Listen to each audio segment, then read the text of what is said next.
Welcome back to the deep dive. Today, we're not just reviewing a book, we are handing you a weapon.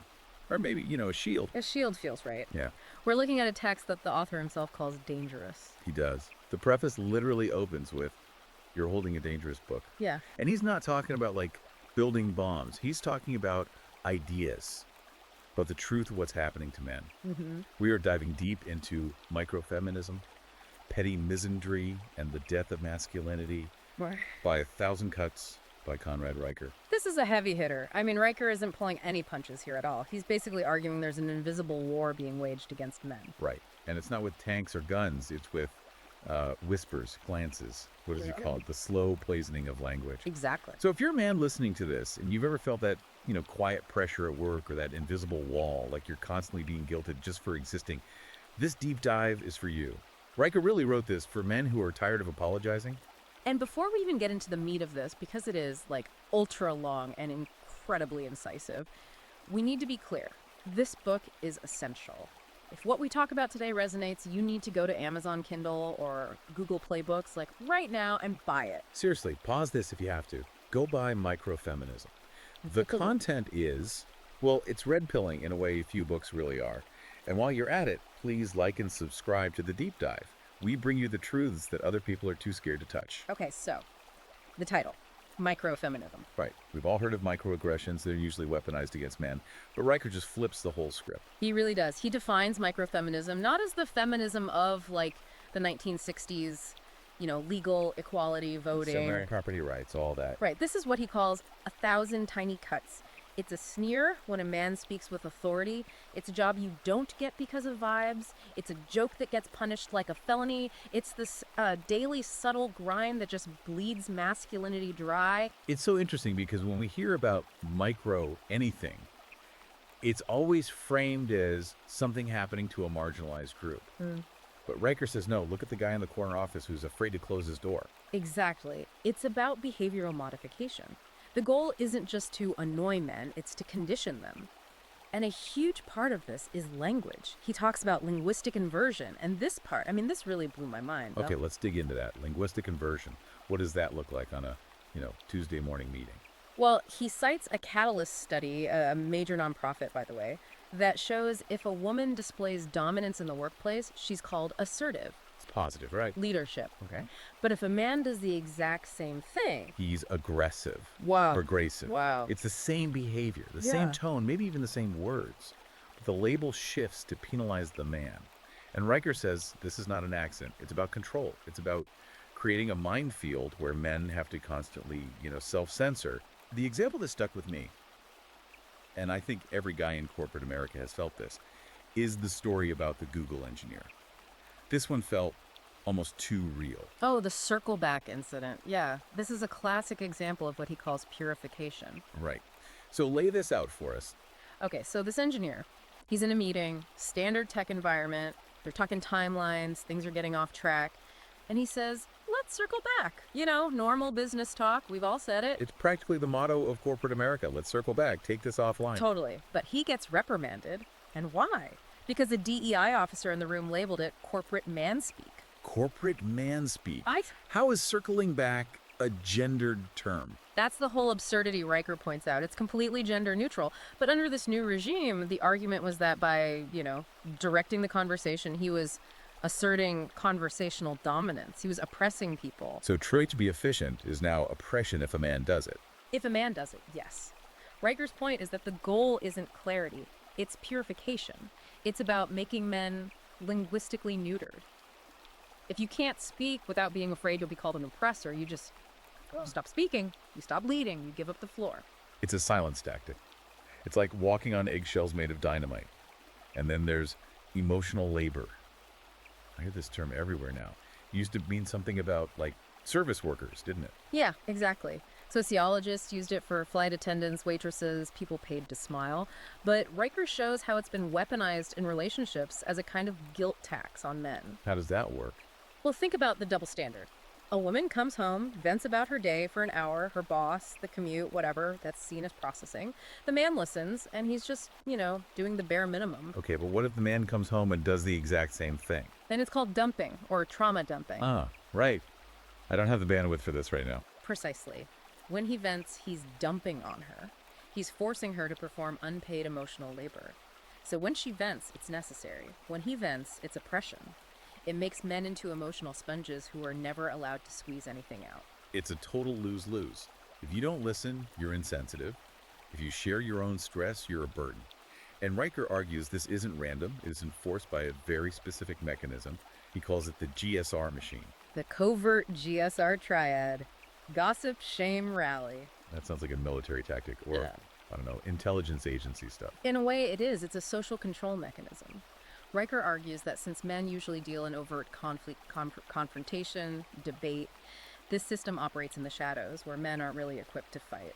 It starts with gossip. Step 1. Sharing a rumor. Totally unverified, usually. Just planting a seed. Did you hear what he said? Or he gave me a weird look. And step 2 is shame. Publicly branding the man with a label, creepy, toxic, unsafe. Notice these aren't crimes. You can't defend yourself against creepy because it's completely subjective. And then rally. Getting the group to attack. Once the label sticks, the hive mind activates. Riker describes it like drones in a swarm. It's not based on facts, it's based on emotional consensus. If the group feels a man is bad, then he is bad. Which leads to what he calls the hysterical syllogism. I love that term, but man, it must be awful to be on the receiving end. What's the logic there? It's terrifying logic. It goes like this. If I feel harmed, then it must be true that I was harmed. And if I was harmed, he must be an abuser. Therefore, he must be punished. So the feeling is the evidence. There's no investigation step. None. Subjective feeling is treated as objective reality. And he gives a real-world example of this. The men to avoid Google Doc. That story was chilling. Walk us through it. So, a group of women in a professional network created a shared spreadsheet of men to avoid. A digital whisper network. One guy gets on the list. His crime. He made a bad joke at a party. Not harassment, not violence. A bad joke. Nope, just a joke that fell flat. Maybe it was edgy, who knows. But because of that joke, he's on the list. The document gets passed around, it gets to his employer. And He was fired, no hearing, no chance to say anything. The hive mind decided he was unsafe because of the spreadsheet, and the corporation just obeyed. that is terrifying. It's career assassination by gossip. And Riker links this to the Crybully playbook, the weaponization of tears. The tears of power. He cites a 2023 study that found women who cry in workplace disputes were 68% more likely to get their way. 68%. That's a massive advantage. It's almost a cheat code. It is, and the double standard is just so stark. If a man cries, he's unstable or toxic, a liability. But if a woman cries, she's brave or authentic. It's emotional jujitsu. You can't argue with someone crying without looking like a monster, so the person crying wins by default. So we have language control, social shaming. And this all leads to the institutions. Because this isn't just happening in social circles, right? It's captured education, the workplace, everything. He calls it the death of merit. And this is crucial. We've moved from the classical trivium logic, rhetoric, grammar, to a system based on feelings, vibes, and trauma bonding. The education section of the book just made my blood boil. Riker calls it the war on boyhood. It's the pathologizing of normal male behavior. Energy, competition, rough play, that's all microdominance now. But the most extreme example he gives is from Sweden. The hen pronoun. Right. Sweden introduced hen to be gender neutral. They started these gender neutral play zones in preschools to explicitly try and erase biological identity in kids. They just stopped calling them boys and girls. Is social engineering at the toddler level. It is. Riker sees it as an attempt to edit out masculinity before it can even form. But even here in the States, look at the story of the valedictorian in Texas. This one. Man, this one hurts. Tell us about that. It's the perfect example of this ideology in action. You have a male valedictorian, top of his class, perfect grades, wants to study engineering. He applies for a STEM scholarship. He's denied. Why? Was there a better candidate? The scholarship went to a girl with a 3.0 GPA. A 3.0. Over the valedictorian. Yes. The justification was they needed to support girls exploring science. Riker argues this is the definition of institutional capture. The boy's excellence was a liability.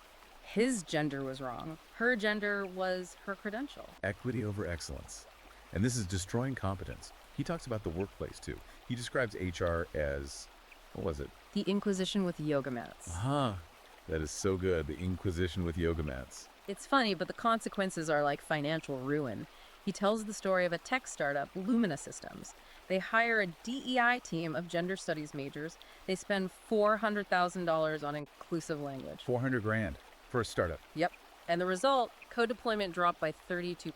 A 32% drop in productivity. Because they were so busy policing language-changing master branch to main trunk, agonizing over words, that the actual work just stopped. That's what he means. The goal isn't clarity, it's control. They'd rather the company fail than have bad vibes. Exactly. This is the tone policing tactic. Men aren't getting fired for performance. They're getting fired for tone of voice dominance. If you're too direct, you're unsafe. So what's driving all this? Why is it happening now?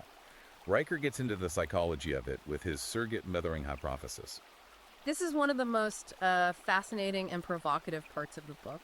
Riker suggests that when women suppress their biological motherhood, delay it for a career, or reject it, that instinct doesn't just vanish, it gets projected. Projected onto what? Onto the state, onto institutions. They start treating marginalized identities as surrogate infants that need constant protection, and men become the predators that need to be kept away. Which explains the intensity of the defense. Yeah. If you disagree with their politics, you aren't just wrong, you're attacking their child. It becomes visceral. Yeah. The example he gives. The dog. We have to mention the dog. The anti-racism trainer. Yes. She dressed her dog in a Black Lives Matter bandana and posted online about teaching it pronouns. That sounds like a skit. Riker calls it pathological surrogacy, treating a pet or a political cause like a child because the biological outlet isn't there. It explains why their reaction to disagreement is so hysterical. It's not a debate, it's a threat. And he links this to BPD, borderline personality disorder. He argues there's a BPD spectrum normalization. Traits of BPD, emotional dysregulation, black and white thinking, are now celebrated as passion or female intuition. He's arguing it's a mental health crisis being framed as a leadership style. That explains the abortion archetype chapter 2.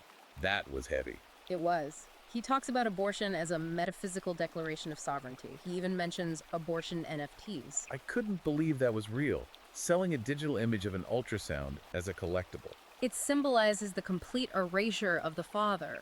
It says, I am the sole creator and destroyer. It removes the male role from the equation of life itself. So we've got the language, the institutions, the psychology. It looks pretty bleak. But he doesn't just leave us there, right? He does talk about a solution. He does. But first, he warns about the fake solution, the trap of the sensitive man. Ah, like Ted Lasso. Exactly. The media holds up characters like that as the ideal, the man who smiles when he's insulted, who's endlessly accommodating. Riker says this is a trap to create emotional eunuchs. Docile men. Right. If you try to be that sensitive man, you'll just be despised for your weakness. Riker is very clear. Stop seeking approval from feminized institutions. It's a game you cannot win. He uses the term red pill explicitly. He does. He says men need a red pill awakening. You have to realize the system isn't broken. It's working exactly as it was designed to suppress you. So begging for scraps from HR is a waste of time. So what's the fix? He calls it masculine sovereignty. Yes, build parallel systems. Economic, social, spiritual. The fix isn't therapy or crying in a circle. It's work, responsibility, truth, and brotherhood. Men need to build things that can't be canceled. If you own the company, HR can't fire you. If you build the community, you can't be ostracized. I love the line, the emperor is a toddler. That's the key insight. This whole feminine empire of tone policing and safetyism is actually incredibly fragile. It depends entirely on men complying, on men paying the taxes, doing the hard jobs, and agreeing to be scolded. So if men stop agreeing, the power dynamic shifts instantly. Riker says the future belongs to men who build, protect, and lead not those who apologize for existing.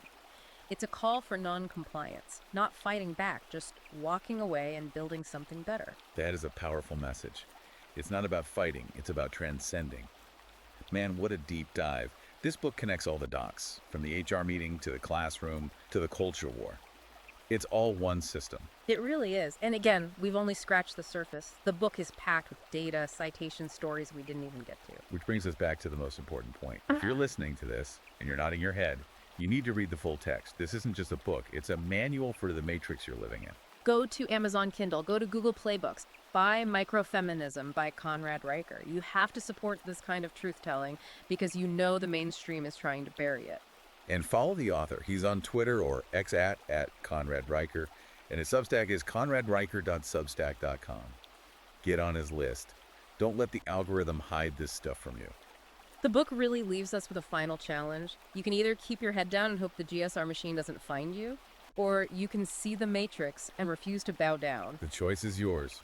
We'll be back with another deep dive soon. Make sure you hit that like button, subscribe, and share this with a friend who needs to hear it. Stay awake, gentlemen. See you next time.